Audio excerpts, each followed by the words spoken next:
Hi! ఇలాగా నేచర్‌ని enjoy చేయాలన్నా, గ్రీనరీలో ఉండాలన్నా, ఎంజాయ్ చేస్తూ ఉన్నప్పుడు ఒక చిన్న భయం గూడా ఉంటూ ఉంటది. ఎక్కడ ఏ ఇన్సెక్ట్ వచ్చి కుట్టేస్తదో, ర్యాష్ లాంటివి వస్తాయో, ఇచ్చింగ్ లాంటివి వస్తాయేమోనని మనకి భయం ఉంటూ ఉంటది.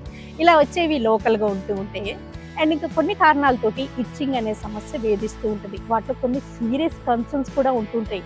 అసలు దురద అనే దానికి కారణాలేంటంటే స్కిన్‌లో కానీ, ఫుడ్‌లో కానీ ఏవైనా పడని పదార్థాలు తగిలినప్పుడు స్కిన్‌కి అండ్ ఆహార పదార్థాల్లో ఏవైనా నచ్చనివి తిన్నప్పుడు అండ్ స్కిన్ మీద ర్యాష్ కానీ, ఇచ్చింగ్ కానీ ఉంటూ ఉంటాయి. అంతేకాకుండా డయాబెటిస్, థైరాయిడ్ లాంటి క్రానిక్ డిసీజెస్ ఉన్నప్పుడు కూడా స్కిన్ డ్రై అయ్యి ఇచ్చింగ్ ఉంటూ ఉంటుంది. ఇంకా ఎనీమిక్‌గా ఉన్నప్పుడు కూడా. అంతేకాకుండా డయాబెటిస్‌తో పాటు అండ్ హై బీపీతో పాటు ఇంకా కొన్ని రకాల సమస్యలున్నప్పుడు కిడ్నీ కానీ, లివర్ కానీ ఫెయిల్యూర్‌కి గురవుతుందనుకోండి, శరీరం అంతా దురద రావడం అనేది ఒక ఇంపార్టెంట్ ఇండికేషన్. ఒక సీరియస్ ఇండికేషన్. ఎందుకంటే డీటాక్సిఫై చేసే ఆర్గాన్స్ కదా!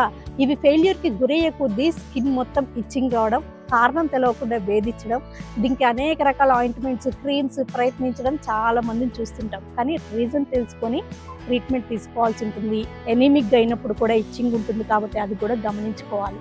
By for now.